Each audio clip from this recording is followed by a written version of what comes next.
Alright, so now we're going to get into the 8th video that we're going to be doing for the 2016 kind of end of year mass upload of everything that I've had sitting in the backlog. This is another one of the Modern Warfare 2 models, and I never released the original video for the Modern Warfare 2 Tavor. This is a remake of the Modern Warfare 2 Tavor that we did. And no, that we didn't do in live stream. In fact, this is a remake of the original Tavor that I did. Because I had an original Tavor, I released that video and then I remade it into what you see here, which is the Master Edition version. And this one I can actually say is a Master Edition. I couldn't say that the other Modern Warfare 2 models were a Master Edition because I'm unhappy with quite a few of them. This one I'm pretty happy with. I can say this is a Modern Warfare 2 Master Edition. The reason I remade it is because there was a few things that I wanted to change about it before we released it, because there was a few things actually inaccurate about the original one. The original one did not have a magazine release in the proper spot. The proper spot for the magazine release is here in front, and this back here is the bolt catch, so that when you grab the magazine, your thumb naturally wraps around this, so you can pull the magazine out, put it back in, and then because the back of your hand is here, you can just poke on this little bolt catch back here and your bolt will close and you'll be good to go. The other thing that I wanted to change was the iron sights. I believe I've also shortened the barrel, and that was pretty much all of the major changes that I had to make, other than adding a little bit of studdage to the top here, just to kind of make the proportions better, because I felt as if this was too long, not tall enough, because it's a very tall rifle. So I fixed that as well. So this is the rendered image, and this is what it looks like inside of LDD itself. You can see on this side we have a sling point. I want to mention that before we forget. On the back here we have a pretty standard flat butt pad.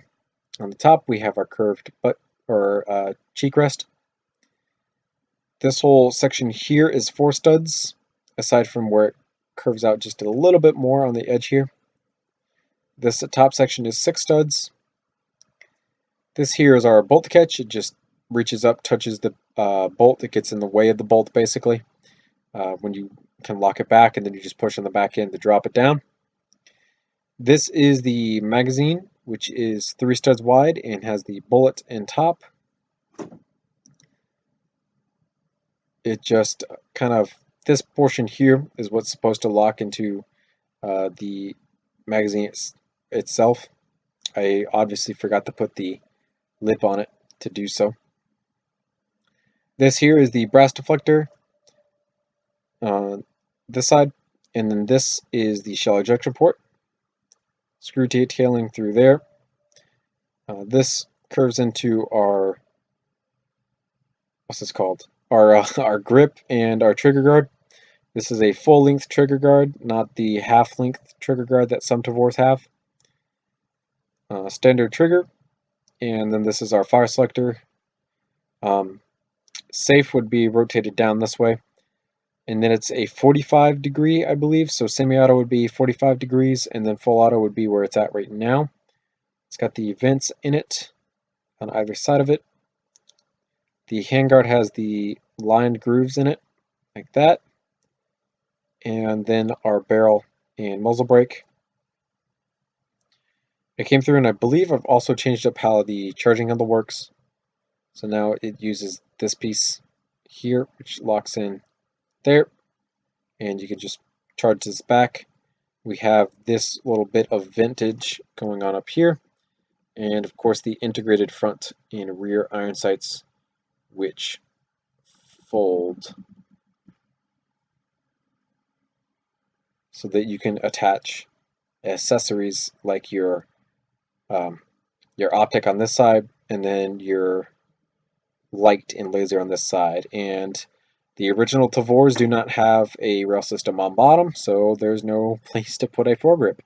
There's actually a company that makes aftermarket products that wrap around here and in the front of the barrel, so that you have a little bit more rail space, so that you can add grips and more lights than just a small one, because this only really lends itself to being used with small lights, basically. Iron sights are just a rear circle and front post. Pretty simple. Really happy with the remastered version of the Tavor. It's probably one of the very few Modern Warfare 2 guns that I'm really happy with. And that's because it was actually built at a different time than the Modern Warfare 2 guns. This was built when I was still in high school, I believe, was when the original model was built.